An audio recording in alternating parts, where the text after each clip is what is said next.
योगी जी ने जितनी भी ये बातें कही हैं वो सीधे सीधे तरीके से अपराध है। समय की बात है, सिर्फ आज नहीं तो कल उनके ऊपर कानूनी कार्रवाई होनी है और उनको अपने सारे अपराधों के लिए जेल जाना ही पड़ेगा, क्योंकि भारत में कोई भी संविधान और कानून से ऊपर नहीं है, भले ही वो कितने भी ऊंचे और बड़े पद पे आ जाए। किनको जेल जाना पड़ेगा? योगी जी को। क्यों?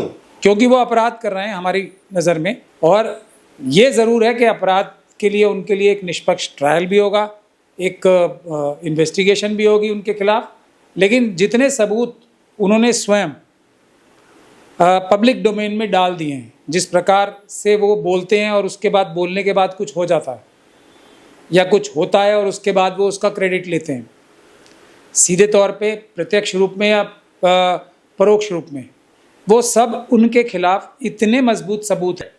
देखिए, आई लव मोहम्मद अगर दिल में है या हाथ में है या कहीं भी है, तो पढ़ाई लिखाई करना, सबके साथ भाईचारा रखना, सबके साथ सब लोगों के साथ इंसाफ और बराबरी के लिए जद्दोजहद करना, इज्जत के लिए, सबकी इज्जत के लिए जद्दोजहद करना, ये आई लव मोहम्मद के अंदर आ जाती हैं सारी चीज़ें। इसी भाषण में योगी आदित्यनाथ, जब ये आई लव मोहम्मद बरेली वाला कांड हुआ, उसके बाद योगी आदित्यनाथ मंच पर आते हैं और वो बयान देते हैं। उन्होंने एक जो सबसे बड़ी बात कही थी और कई बार जो है मुसलमानों को टारगेट किया जाता है, वो है ग़ज़वा हिंद। क्या आप भी मुस्लिम कम्युनिटी से आते हैं और हिंदुस्तानी हैं, क्या आपने कोई ग़ज़वा हिंद जैसी कोई किताबें आपने पढ़ी हैं या कोई आपने रख रखा है अपने स्टॉल वगैरह में कहीं पे? मैं हूँ आपका दोस्त जाहिद, आप देख रहे हैं डेली हिंद। इस वक्त हमारे साथ मौजूद हैं बातचीत करने के लिए एडवोकेट महमूद पराचा सर। इनसे जुड़ेंगे, जानने की कोशिश करेंगे। जिस तरीके से आपने देखा कि उत्तर प्रदेश के कानपुर में बराफात के दिन मुसलमानों ने एक बैनर लगाया था जिस पे लिखा हुआ था आई लव मोहम्मद। बरेली में जुमे की नमाज के बाद जो है, जो मुस्लिम नौजवान है, जो मुस्लिम कम्युनिटी है, उन्होंने एक तख्ती पे आई लव मोहम्मद लिखा हुआ था, लोगों के हाथ में आई लव मोहम्मद लिखा हुआ एक बैनर था, जिसको देख करके जो उत्तर प्रदेश की पुलिस है उनको बर्दाश्त ना हो सकी और हाथ से जो है पुलिस पोस्टर छीनती है और लाठी चार्ज करती है। फिर उसके बाद एंट्री होती है उत्तर प्रदेश के मुख्यमंत्री योगी आदित्यनाथ का। उनका जो भाषण है वो आपने सुना। इन्हीं भाषणों पे हम बात करेंगे कि क्या एक संवैधानिक पद पे बैठे हुए व्यक्ति किसी एक समुदाय के लिए इस तरीके का लफ्ज शब्द इस्तेमाल कर सकते हैं। तो मेरे साथ एडवोकेट महमूद पराचा साहब हैं, जो कि सुप्रीम कोर्ट के एडवोकेट हैं। इस वजह से जानने की कोशिश करेंगे। सर, पहला सवाल कि किस तरीके से आप देख रहे हैं उत्तर प्रदेश के मुख्यमंत्री आई लव मोहम्मद कहने पर मुसलमानों से कहीं ना कहीं एक तरीके से कहिए कि वो एक धमकी दे रहे हैं और ये कह रहे हैं कि तुम्हारे अंदर जो गर्मी है वो हम शांत कर देंगे। वैसे ये काम किसी भी मुख्यमंत्री के पद पे बैठे हुए व्यक्ति का होता नहीं है, लेकिन मुख्यमंत्री के पद की जो जिम्मेदारियां हैं, जो उनके लिए काम हैं और जिसकी उन्होंने शपथ ली है, उसके बाहर जाके जो भी काम करेंगे वो अपराध होगा जी। खास तौर पे ऐसे काम जो संविधान और कानून के विरुद्ध हैं। तो कोई भी व्यक्ति भले किसी भी पद पे बैठा हो, वो कानून से ऊपर नहीं होता, संविधान से ऊपर नहीं होता। योगी जी ने जितनी भी ये बातें कही हैं वो सीधे सीधे तरीके से अपराध है और आपराधिक गतिविधि भी है। समय की बात है, सिर्फ आज नहीं तो कल उनके ऊपर कानूनी कार्रवाई होनी है और उनको अपने सारे अपराधों के लिए जेल जाना ही पड़ेगा, क्योंकि भारत में कोई भी संविधान और कानून से ऊपर नहीं है, भले ही वो कितने भी ऊंचे और बड़े पद पे आ जाए। किनको जेल जाना पड़ेगा? योगी जी को। क्यों? क्योंकि वो अपराध कर रहे हैं हमारी नज़र में, और ये ज़रूर है कि अपराध के लिए उनके लिए एक निष्पक्ष ट्रायल भी होगा, एक इन्वेस्टिगेशन भी होगी उनके खिलाफ, लेकिन जितने सबूत उन्होंने स्वयं पब्लिक डोमेन में डाल दिए हैं, जिस प्रकार से वो बोलते हैं और उसके बाद बोलने के बाद कुछ हो जाता है या कुछ होता है और उसके बाद वो उसका क्रेडिट लेते हैं, सीधे तौर पे प्रत्यक्ष रूप में या परोक्ष रूप में, वो सब उनके खिलाफ इतने मजबूत सबूत हैं, मुझे जितनी भी कानूनी समझ है, कि वो इन सब चीज़ों की बुनियाद पर ही उनको सज़ा होगी और एक अपराध में नहीं, कई अपराधों में होगी। ऐसा मेरी कानूनी राय है। जो सही सरकार कभी भी आएगी, निष्पक्ष सरकार कभी भी आएगी, या निष्पक्ष कोई भी पुलिस का अधिकारी आ जाएगा जो संविधान के लिए ही काम करेगा, सिर्फ संविधान की रक्षा के लिए, तो आज भी अगर कोई ऐसा पुलिस का अधिकारी होगा तो स्वयं उनके खिलाफ एफआईआर दर्ज करके कार्रवाई कर सकता है। लेकिन वो आई लव मोहम्मद पे जो लोग बैनर पोस्टर लेकर के सड़कों पे निकल रहे हैं, उनको लेकर के ये कह रहे हैं कि अगर दंगा फसाद करने की कोशिश करी तो अब देखिए, ये एक ऐसा विषय है जो कि फिर जिसका सबूत जुटाने का काम होगा, और सबूत जुटाने का काम जो होता है पुलिस का होता है पहले शुरुआती तौर पे। जब ट्रायल होता है अदालत के सामने तो सबूत दोनों पक्ष ला सकते हैं, और ज़्यादातर केसेस में ऐसा देखा गया है कि पुलिस के सबूत जो होते हैं वो झूठे साबित होते हैं, और डिफेंस के सबूत बहुत सारे केसेस में सच्चे साबित होते हैं। तो पुलिस, हालांकि संविधान में और कानून में पुलिस की निष्पक्षता की एक प्रिजम्पशन, यानी कि ये माना जाता है कि पुलिस को निष्पक्ष रूप से काम करना चाहिए यदि वो पुलिस है। यदि पुलिस की वर्दी पहन के अपराध करना चाहते हैं तो वो एक अलग बात है, लेकिन ऐसे केसेस में खास तौर पे यही देखा जाता है कि पुलिस अपने राजनीतिक आकाओं के दबाव में आके पुलिस की अपनी जो शपथ होती है और जो उनकी जिम्मेदारियां होती हैं उसका पालन नहीं करके झूठे सबूत जुटाते हैं, गलत गैर कानूनी तरीके से लोगों को अरेस्ट करते हैं, ख़ास तौर पे कमज़ोर वर्गों के लोगों को, शेड्यूल ट्राइब, शेड्यूल कास्ट और मुस्लिम, सिख, क्रिश्चियन, बौद्ध इसमें सबसे ऊपर आते हैं। अभी आज भी मैं एक रिपोर्ट पढ़ रहा था कि ट्राइबल्स के खिलाफ अपराध बहुत ज़्यादा संख्या में बढ़ गए, ट्राइबल कम्युनिटी के खिलाफ, और उनको जेलों में भी सबसे ज़्यादा ठूसा जा रहा है। तो ये सब चीज़ें सिर्फ मुसलमानों के साथ ही नहीं हो रही हैं। एक बात तो ये हमें बिल्कुल सही तौर पे समझ लेनी चाहिए, उत्तर प्रदेश में आज भी मुसलमानों से ज़्यादा जुल्म, मुसलमानों से ज़्यादा अत्याचार शेड्यूल कास्ट कम्युनिटी पे हो रहे हैं आज भी। उनका भी कोई मुकदमा दर्ज नहीं होता है। SC/ST के रोज़ हज़ारों की तादाद में अपराध होते हैं SC/ST एक्ट के तहत शेड्यूल कास्ट कम्युनिटी के साथ, लेकिन कोई मुकदमा दर्ज नहीं होता, क्योंकि सरकार जो है उसका जो नज़रिया है वो शेड्यूल कास्ट कम्युनिटी के खिलाफ है। और वो हाथरस का केस क्योंकि मैं कर रहा हूँ, मुझे साफ नज़र आता है कि उच्चतम अधिकारी जो चीफ सेक्रेटरी लेवल के भी अधिकारी हैं वो भी इन्वॉल्व थे, किसमें, हाथरस की बच्ची के सबूत मिटाने के लिए उसकी बॉडी जलाने में। ये सबूत आज की तारीख में मौजूद हैं। तो ये सब तो अपराध है ना, ये कोई पुलिस वालों की कार्रवाई नहीं है। तो मैं इसलिए ये बोल रहा हूँ कि पुलिस द्वारा जो सबूत जुटाए भी जाते हैं जिसकी बुनियाद पे वो मुकदमे लगा के लोगों को जेलों में बंद कर देते हैं, जब वो अदालत के सामने आते हैं और अदालत उनको ट्रायल के माध्यम से टेस्ट कर लेती है, जब भी वो पक्के सबूत बनते हैं। और ऐसा बार बार देखा गया है कि पुलिस के खिलाफ अदालतें टिप्पणियां करती हैं। ये जो दूसरे पक्ष के लोग होते हैं वो पुलिस के खिलाफ क्योंकि मजबूत कानूनी कार्रवाई नहीं करते पुलिस के भ्रष्ट अधिकारियों के खिलाफ, इसलिए ये अत्याचार रुकते नहीं हैं, बढ़ते ही जाते। लेकिन सर, उत्तर प्रदेश के मुख्यमंत्री योगी आदित्यनाथ ये कह रहे हैं कि ये लोग जो है बच्चों को फ्रंट पे रखते हैं, और दूसरी चीज़ उन्होंने ये बात कही है कि जिस बच्चे के हाथ में कलम और किताब होनी चाहिए उनके हाथ में आई लव मोहम्मद का पोस्टर है। देखिए, आई लव मोहम्मद अगर दिल में है या हाथ में है या कहीं भी है, तो पढ़ाई लिखाई करना, सबके साथ भाईचारा रखना, सबके साथ, सब लोगों के साथ इंसाफ और बराबरी के लिए जद्दोजहद करना, इज़्ज़त के लिए, सबकी इज़्ज़त के लिए जद्दोजहद करना, ये आई लव मोहम्मद के अंदर आ जाती हैं सारी चीज़ें।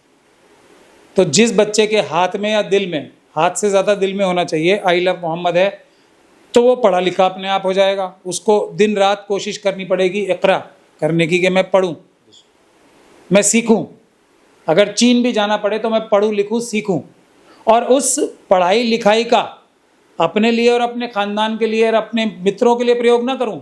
ये आई लव मोहम्मद के अंदर है। जो आई लव मोहम्मद के बगैर पढ़ाई लिखाई भी कर लेते हैं वो अपने लिए सिर्फ पैसा कमाएंगे, अपने लिए बेहतरी करेंगे, लेकिन अगर आई लव मोहम्मद वाला कोई पढ़ाई लिखाई करेगा तो उस पढ़ाई लिखाई का प्रयोग अपनी सलाहियतों का प्रयोग करेगा सबकी भलाई के लिए, सबके बीच में भाईचारा बनाने के लिए, सबके लिए इंसाफ और बराबरी लाने के लिए जद्दोजहद करेगा। ये है आई लव मोहम्मद का एक्स्ट्रा एडिशनल बेनिफिट। ये योगी जी को अगर वो समझदार हैं तो उनको समझ में आता होगा, लेकिन शायद उनकी मजबूरी है क्योंकि राजनीति करनी है उन्हें, और राजनीति नफ़रत की ही करनी है, मोहब्बत की नहीं करनी, संविधान के अनुरूप राजनीति नहीं करनी है, संविधान तोड़ के, संविधान ख़त्म करके हिंदू राष्ट्र लाने की राजनीति करनी है, मनुस्मृति लागू कराना है।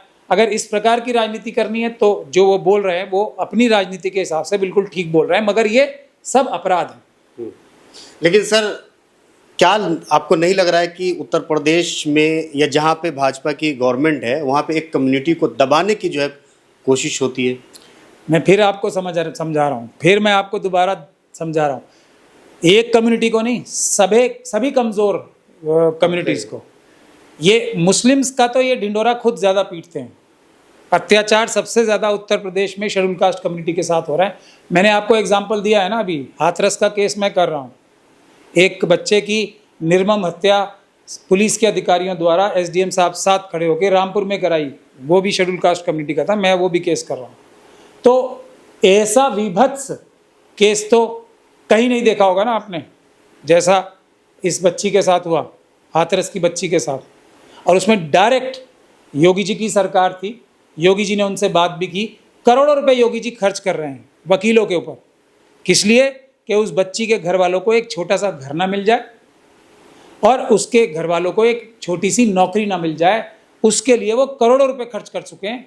हालांकि उसका ये घर और नौकरी तो कुछ लाख में ही मिल सकती। तो ये मानसिकता तो मुझे हाथरस के केस में नजर आ रही है। तो मैं फिर आपको बोल रहा हूँ, सबसे ज़्यादा अत्याचार शेड्यूल कास्ट कम्युनिटी के ऊपर हो रहा है, उसके बाद दूसरा नंबर मुसलमानों का आता है, दूसरी जो पिछड़े वर्ग की जातियां हैं उनका तीसरा नंबर आता है। सिखों के साथ भी देखा है आपने पीलीभीत में क्या हुआ।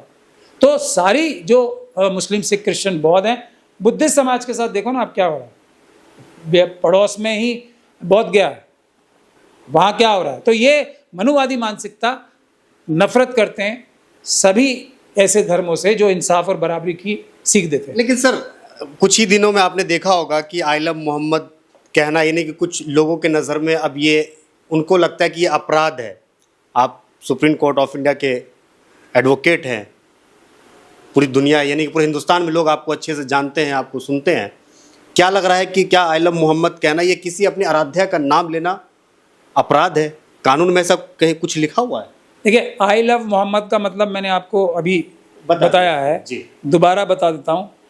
सबके लिए इंसाफ, सबके लिए बराबरी के लिए जद्दोजहद जो करे, सबके लिए सबका भाईचारा और बहनचारा पैदा करने की सबके लिए जो कोशिश करे, वो आई लव मोहम्मद का मतलब होता है। अब जो लोग भाईचारा नहीं चाहते, नफरत चाहते हैं, एक को दूसरे से लड़ाना चाहते हैं समाज में, कुछ मुट्ठी भर लोग सबका पैसा अडानी, अंबानी, यूसुफ, लुलू में बांट देना चाहते हैं। सबका पैसा, कोई मुसलमानों का नहीं, सबका लूट के, सब गरीबों का लूट के। कुछ मुट्ठी भर लोग प्यार मोहब्बत नहीं रहने देना चाहते, आपस में इज्जत नहीं रहने देना चाहते किसी का। आपने पेशाब कांड देखे हैं ना शेड्यूल ट्राइब कम्युनिटी के साथ। कोई पगड़ी पहन के निकल जाए, कोई घोड़ी पे चढ़ जाए, कोई मोटरसाइकिल पे चला जाए, तो क्या क्या कार्य करते हैं। तो इन लोगों की नज़र में ये अपराध है। क्या? भाईचारे के लिए, इंसाफ के लिए, सबकी फलाह बहबूद यानी कि सबकी तरक्की के लिए, सबकी इज्जत के लिए काम करना मनुवादी मानसिकता के लोगों के लिए अपराध होता है। तो उनकी नज़र में ये अपराधी हैं, और हमारी नज़र में जो संविधानवादी हैं, जो अम्बेडकरवादी हैं, जो आई लव मोहम्मद वाले हैं, उनकी नज़र में आपस में लड़ाई कराना अपराध है, एक भाई को भाई से लड़ाना अपराध है, कुछ लोग सबका पैसा लूट के ले जाएं, ये अपराध है, गैर कानूनी तरीके से चोरी डकैती डाल के लोगों के वोट चुरा लें, ये अपराध है। तो ये दोनों लाइन खींच के लड़ाई है ना। अब जैसे मैं बार बार बोलता हूँ, इस देश में दो ही वाद हैं, एक है अम्बेडकरवाद और एक है मनुवाद। तो आपस में दोनों का टकराव तो है, क्योंकि दोनों की मंशाएं, दोनों के लक्ष्य अलग अलग हैं। एक का काम लूट मार करना है, एक का काम हजारों साल से सारी रिजर्वेशन अपने पास रखना था। ना कोई पढ़ सकता है, ना कोई लिख सकता है, ना कोई प्रॉपर्टी रख सकता है। तो हम दोनों जो काम करते हैं वो एक दूसरे की नज़र में अपराधी हैं। तो मेरे ख्याल से योगी जी जिस भी चीज़ को अपराध बताएं, वो अम्बेडकरवादियों के लिए, संविधानवादियों के लिए, अच्छे इंसानों के लिए अपराध नहीं होगा, वो अच्छी तारीफ होती है। तो ये टेस्ट है, योगी जी अगर बुरा बता रहे हैं तो ये लोग अच्छा काम करें। अच्छा, इसी भाषण में योगी आदित्यनाथ, जब ये आइलम मोहम्मद बरेली वाला कांड हुआ, उसके बाद योगी आदित्यनाथ मंच पर आते हैं और वो बयान देते हैं। उन्होंने एक जो सबसे बड़ी बात कही थी, और कई बार जो है मुसलमानों को टारगेट किया जाता है, वो है ग़ज़वा हिंद।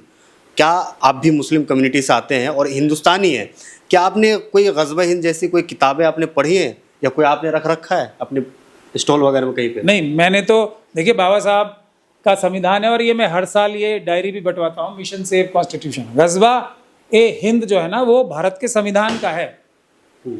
वो हो चुका है। मनुवाद, मनुस्मृति बाबा साहब डॉक्टर भीमराव अंबेडकर ने 1927 में जला दी थी, और जो गज़वा-ए हिंद है भारत के संविधान में कर लिया है। भारत का संविधान क्या कहता है? वही बात, सबके लिए इंसाफ, सबके लिए बराबरी, किसी के साथ अन्याय नहीं होगा। यही गज़वा-ए हिंद है। अगर किसी के साथ भी अन्याय होता है तो गज़वा-ए हिंद के खिलाफ, यानी कि भारत के संविधान के खिलाफ है। अब भारत के संविधान ने भारत पे कब्जा कर रखा है। अब ये तो हो चुका है, ये 1950 में ही हो चुका है। अब ये कितने भी पैर पटके, कितना भी रोए चिल्लाएं मनुवादी, अब उसको हटाना तो हम अम्बेडकरवादी नहीं होने देंगे ना। संविधान की रक्षा हम लोग करेंगे।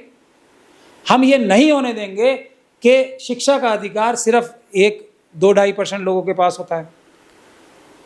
ये नहीं होगा। ये नहीं होगा कि प्रॉपर्टी कोई नहीं रखेगा कुछ लोगों के अलावा। ये नहीं होगा। ये नहीं होगा कि वोट का अधिकार सबको बराबर होगा। ये नहीं रोक सकते मनुवादी। तो भारत के संविधान का गज़बा है भारत पे, और भारत ही जो है, भारत का संविधान ही भारत है। मैं आपको इसका भी वो बता दूं, जो इसका जो विद्या है वो इसकी ये है, भारत देश में भारत की जनता के, भारत देश में भारत की जनता के जजेस भी नौकर हैं, प्रधानमंत्री भी नौकर हैं, चीफ मिनिस्टर भी नौकर हैं, मेंबर ऑफ पार्लियामेंट भी नौकर हैं, सारे सरकारी अधिकारी नौकर हैं। ठीक है, सब लोग नौकर हैं, और भारत की जनता ने ही ये संविधान चुना है, भारत की जनता ने। तो नौकरों की क्या ताकत है? जो मालिकों की जो तरीका है, जो मालिकों का कब्जा है, उसको टच कर लें। ये बिल्कुल है, संविधान का कब्जा है ही भारत के ऊपर, और भारत का जो संविधान है वो सर्वोपरि है, सबसे ऊपर। खत्म बात। चलिए, बहुत बहुत शुक्रिया सर। बहुत शुक्रिया। देखिए, योगी आदित्यनाथ ने जो बातें कही थी, उन्होंने सबसे बड़ी बात जो मुस्लिम बच्चों के लिए कही थी कि इनके हाथ में जो है कलम और किताब होने चाहिए।